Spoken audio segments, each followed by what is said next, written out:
Welcome to Broken Entertainment. So today I'm going to talk about something that is at the beginning of every one of my videos, and it's something I made a video for previously, and that video had major audio issues, so I took it down and it didn't work out. So I'm doing it again. And it's at the beginning of every video I talk about the Renaissance is coming. Well, what I mean by the Renaissance is what I call the entertainment Renaissance. Our entertainment is fundamentally changing at a rate and a level that we haven't seen since essentially the printing press. There have been major changes since the printing press, of course. You've had the outcome of radio and video, but those weren't the same level of sea change that you see with the advent of the printing press, where everything changed. And we're seeing that unbelievably, to me, again. And we're seeing it across mediums.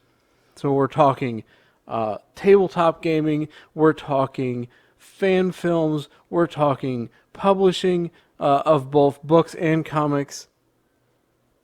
We're talking all kinds of stuff that until very recently was the domain of these elite companies that own everything, right? And a select few authors and so on. And by few, of course, there's many thousands of authors, but relatively speaking, a select few.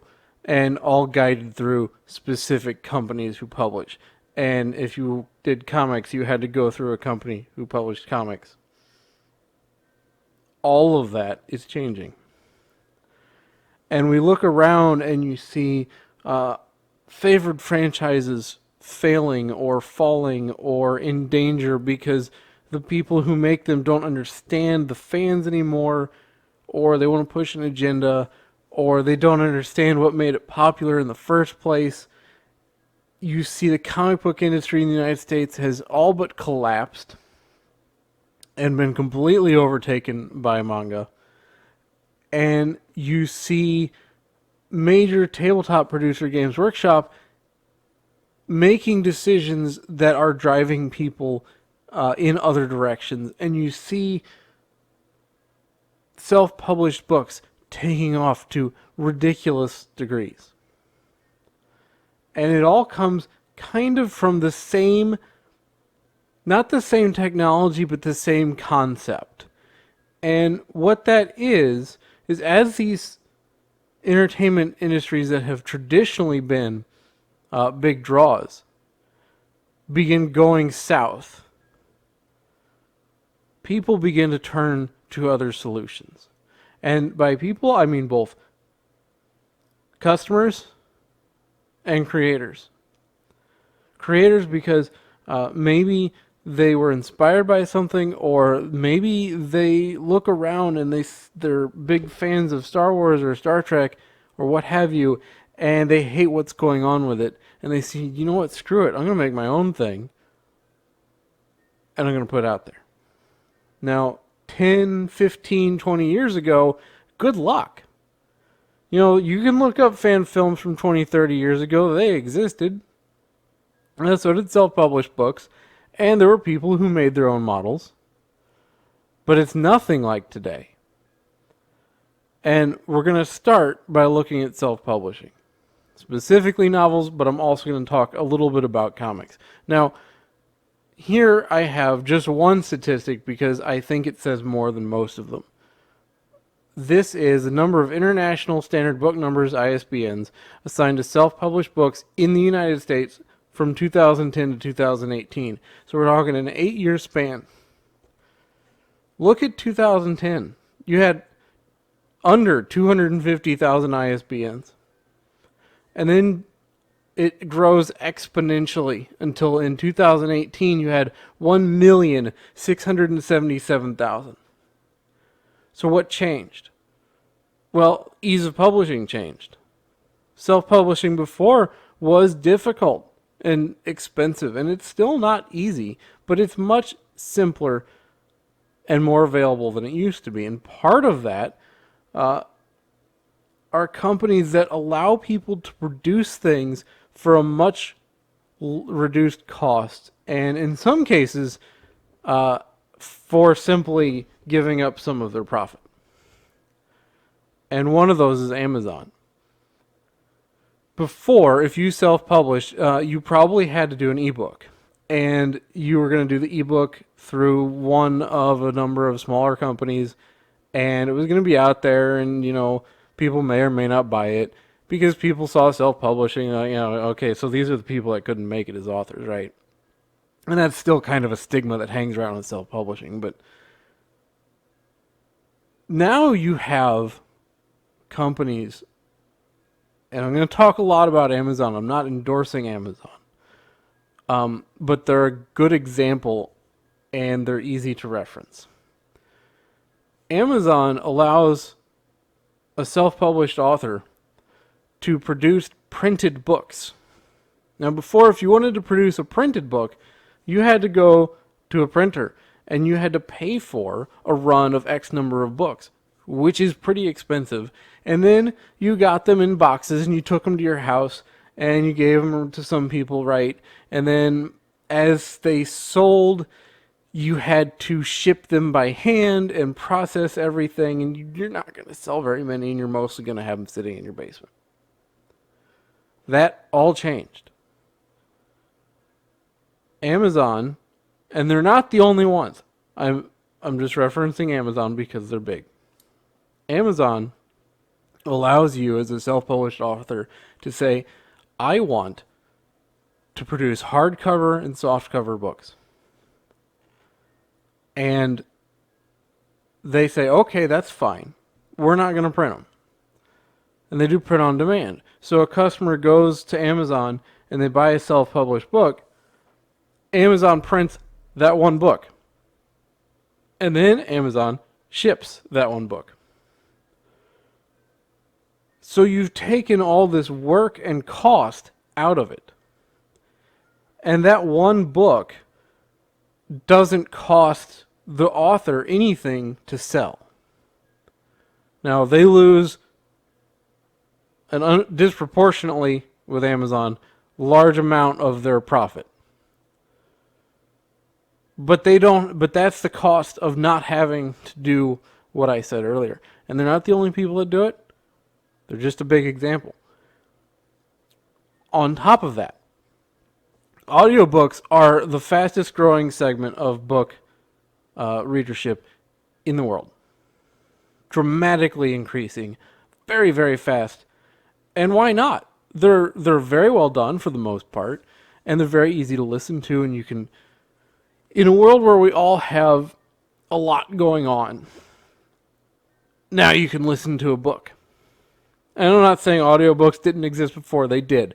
But people have changed. Society has changed. Audiobooks have changed. Now, I have an audiobook library on my phone. I go to work every day. I drive almost an hour to work. I put the phone down in my truck. I turn on the audiobook. And I'm able to listen to Brandon Sanderson. I'm able to listen to Lord of the Rings, whatever. And these are books that if I read them by hand, I'm going, God, when do I have time?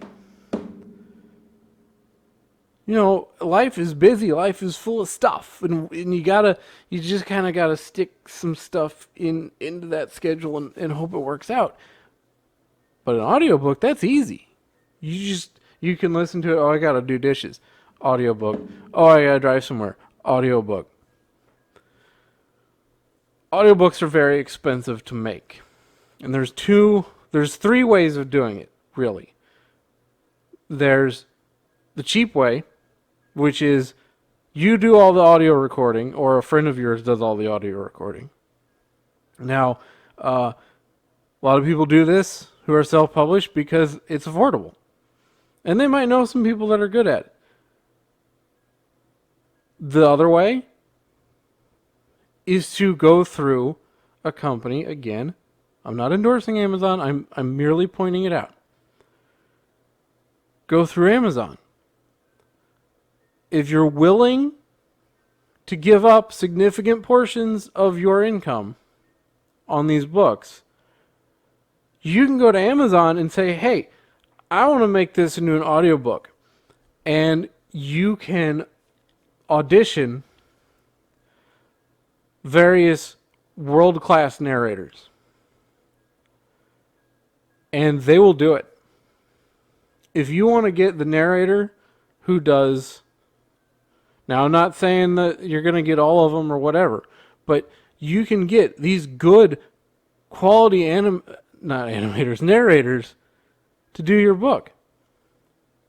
And it costs you, out of pocket, nothing. And then there's the other way. If you don't want to go through Amazon, you got to fork out about $3,000.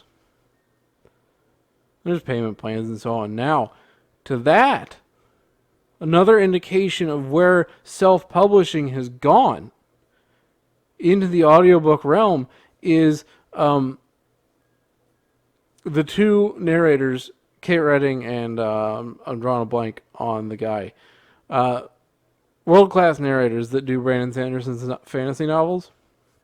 Yeah, they set up their own webpage so that you can petition them to consider your novel and do your audiobook. Now, you got to pay them. You're hiring them, essentially. But it's there. And if the demand wasn't there, they wouldn't have gone through the time and the effort of setting up their own website specifically for indie authors to do that. This technology is leading us in a direction where the big companies, they're never going to go away. But they're not the end-all be-all. I compare it to the revelation of the printing press because in medieval Europe, if you wanted a book, you had to be very, very wealthy. And you were going to have to get that book from a bunch of not nuns, monks, who sat around and spent hours and hours every day copying and translating books. Then the printing press comes out. Now all of a sudden, you can print a book way, way faster and way cheaper. And now all of a sudden, people who, not peasants, but people who aren't nobility can suddenly get books. And then over the years, that spread down and down and down to the classes. And it was a tremendous revelation. And we're seeing that same thing now, except it's not spreading down to the consumers, through the consumers, it's spreading through the creators. Now, if you're fed up with what you see in the bookstore, you can go write your own book. And you don't have to beg somebody to publish it. You can go do it yourself, and you have the reasonable ability to get that printed, to get it put in ebook format, and to make an audiobook. It's all there. And it's not exceptionally complicated. It's not exceptionally expensive. It's not cheap, especially if you're not going to go through places like Amazon. But it's not what it was. So you've seen this explosion from 152,000 to 1,677,000 in 8 years. That's huge. And it's only going higher. It's an incredible revolution in the creative realm. And it's not just there. Another great example is comics. Go to comics, okay? The comics industry in the United States is collapsing. I could go through a laundry list of statistics on it, but I'm not here for that. I don't want to spend an hour explaining why that's collapsing, but it is. Sales are down catastrophically. And what you see now is indie comics. And not indie comics like small companies that hire some professionals. No. People going out and making comic books, getting them crowdfunded, and that's the other big revelation in publishing, is crowdfunding. It's harder with books, but people do it. You can go crowdfund a novel. And crowdfunding has taken off significantly for comics. You have creators getting 5,000, 10,000, 20,000, 40,000, 50,000. Some of the higher end guys are making $1 million plus per comic.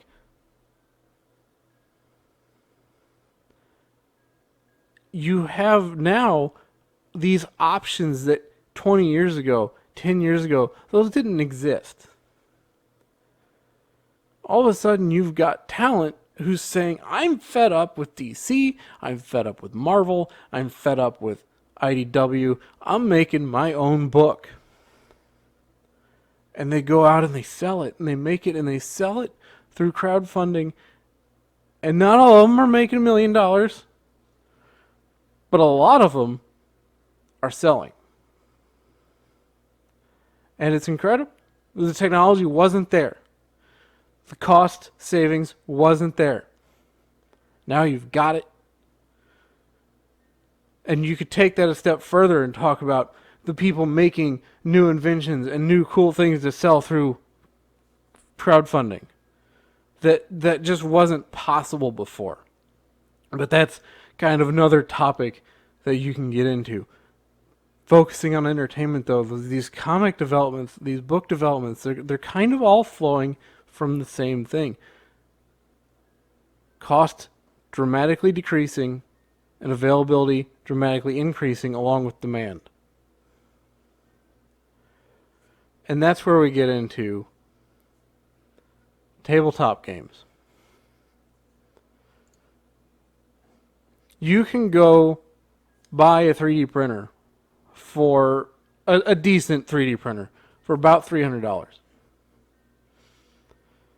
The files, as you can see here on my miniature factory. Okay, this is, I'm going to click on this. This is a bundle. So this is actually a whole bunch of different minis files. $60. And you can print out as many as you want. You get, this is cool. I don't know what all this is here. Here it is. You get this stuff and this guy and her and this thing and this guy again and then him and all these cool models. Look at all this. This is $60 and it's not $60 like this is $60. Okay. This is 10 models. I know it shows 5 on here, but it's 10. Oh no, this is heavy intercessors. This is 5 models.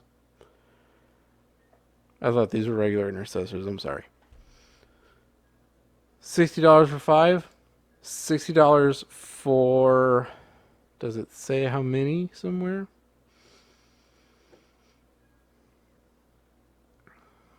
No. A bunch. A whole bunch of different characters, different monsters, all these different files that you can get.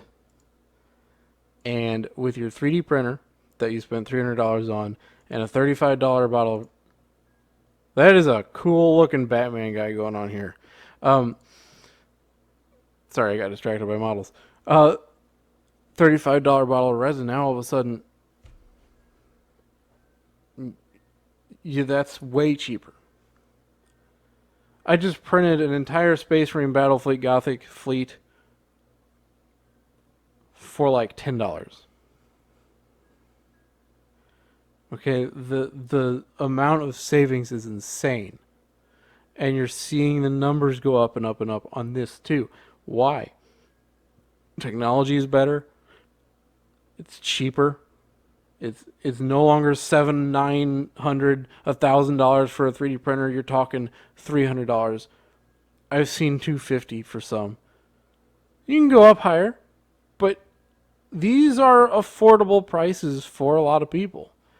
And you can go and get one, and you can get a cheap resin. You can get the components. I just replaced the LCD screen on mine for $40.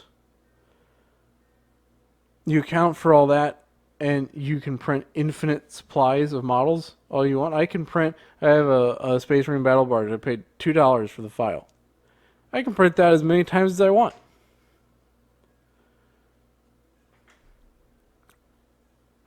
All of a sudden, and now also you have people creating these things. These are not company files. These are not stolen from somebody. This person, Archvillain Games, went and they made these in a program. So now again, just like books, just like comics, you have the availability for production there, and you have the availability of creativity there, and you have at the same time a driving force. Games Workshop is driving people away because of a number of factors that we won't get into here entirely, but the price is one of them. How do you argue this? $60 for 5 models, $60 for I'm really surprised they don't say, oh, look at this, there's terrain too. This is insane. Okay, so you get these big centerpiece models, you get some infantry type models, you get some train pieces, $60, and you can print them out as many times as you want. Here we go.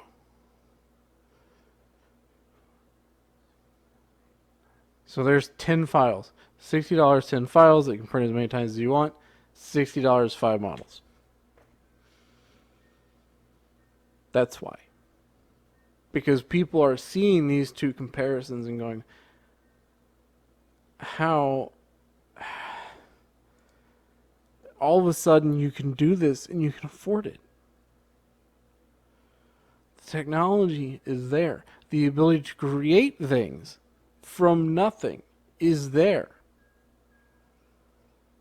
Look at these models that I'm just scanning through here. These are all made by people. These are not stolen. Some of them look very similar to certain aesthetics, right? But they're not the exact same thing.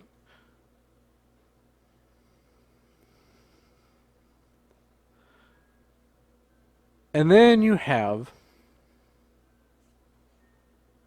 fan films. All of a sudden, we can create high quality films at home. I'm not going to say it's cheap, and it's not easy.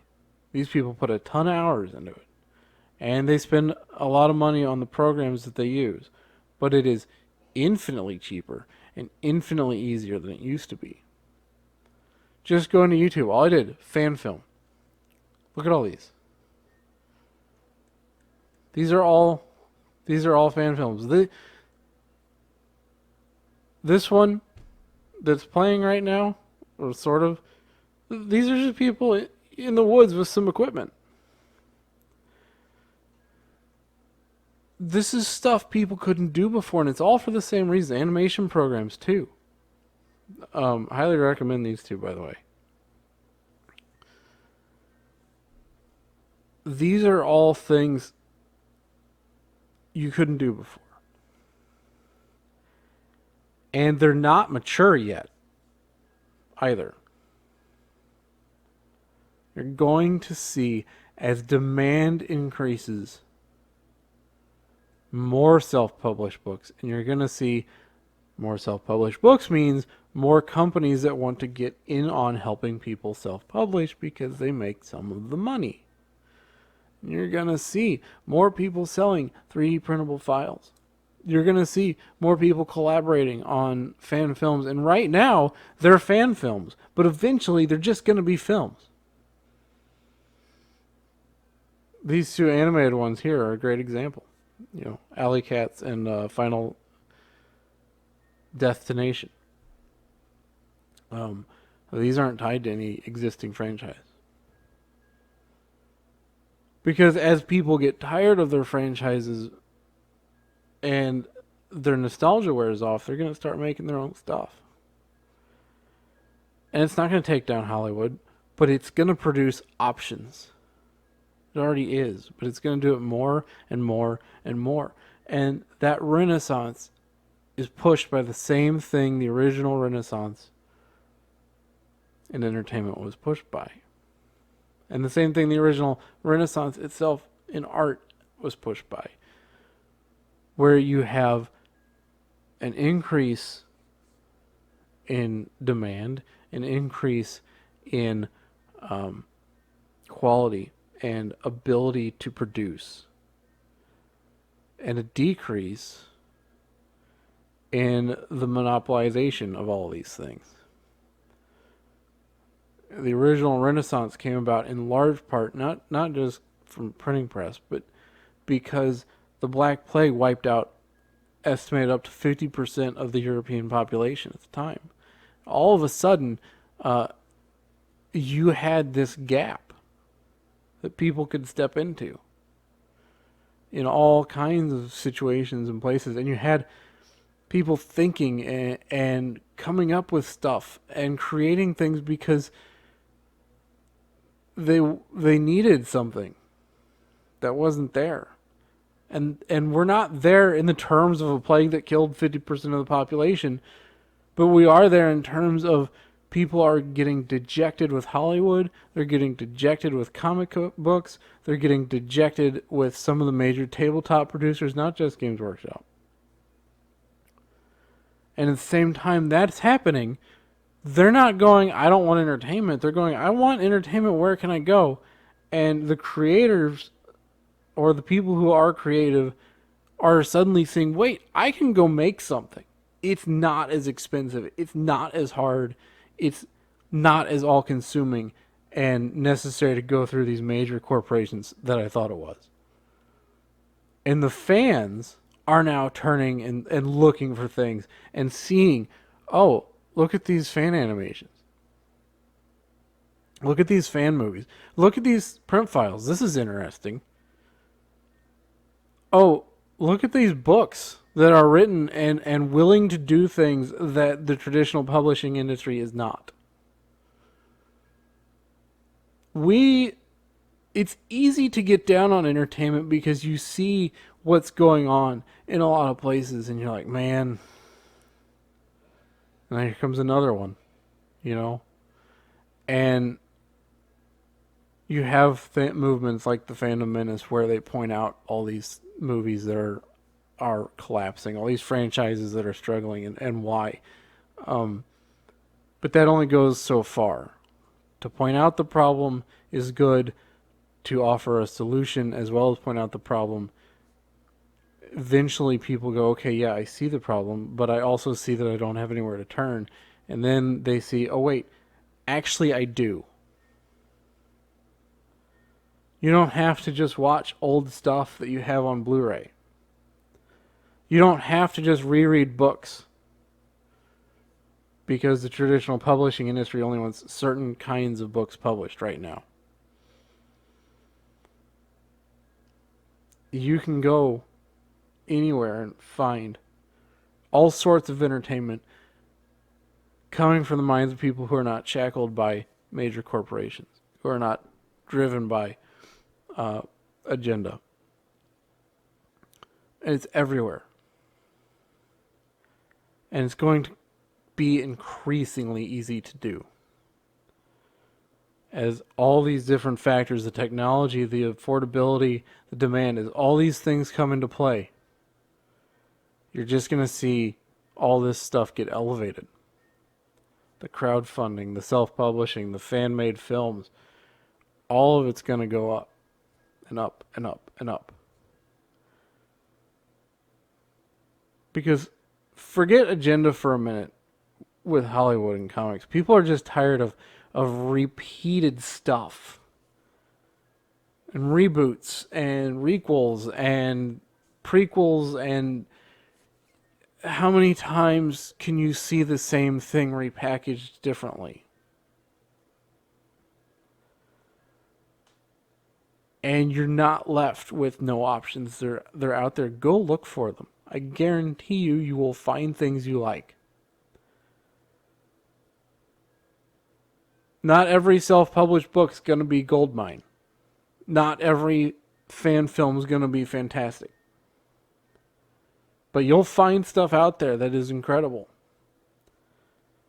And that's the Renaissance I'm talking about, is we're moving in so many good directions, but it's just so easy to get drowned out with negativity and negative emotion attached to what's going on. And it's kind of like the news, right? The news likes to talk about all the negative crap in the world, and they don't like to talk about any of the positive stuff in the world. And the end result is some people, maybe even a lot of people, feel like there isn't anything good in the world, which is not true. And the same is true of entertainment. There is good in entertainment. There's a lot of good in entertainment. It's just not coming from the sources you're used to. So I encourage you, go out there, look for this stuff. Next time you see a movie and it pisses you off, or you just roll your eyes, go look somewhere else. Next time you go to the bookstore and it seems like every book is either written by a dead guy or a guy that's written 27 books, or a franchise, maybe look around somewhere else. Next time you go to consider your tabletop priorities. I'm not saying abandon everything, but consider some of the things that are out there. Look around. It's there. The good in entertainment is there. It's not all broken. So when I say the Renaissance is coming, that's what I'm talking about. It's already started, but it's going to accelerate. And I am doing part of that. I am self-publishing because I realize I don't have what the traditional publishing industry wants. And that doesn't mean I'm not good enough. I could go out and do the rat race of trying to get traditionally published.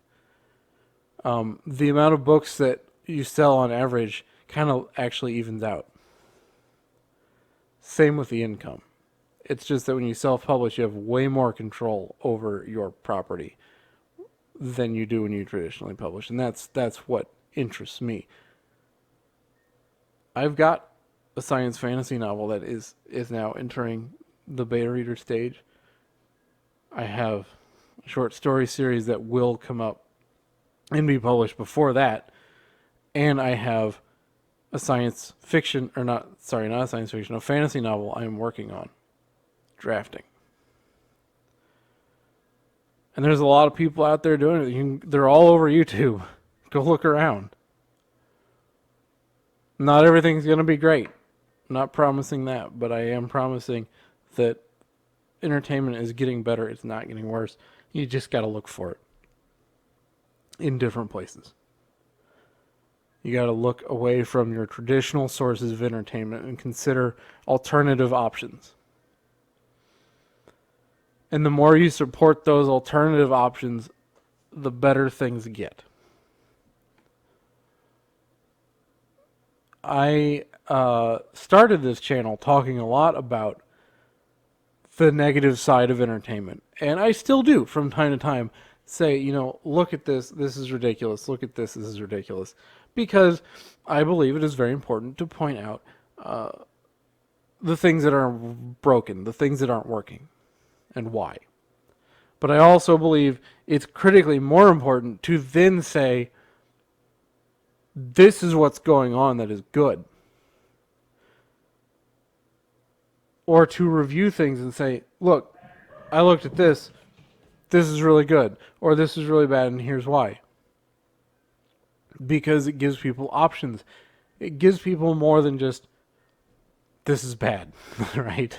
So I've kind of shifted what I talk about, and every now and then I talk about my writing as well. When something develops that is interesting, you don't want to hear me say, today I wrote 4,000 words. Short video, right? But not very interesting.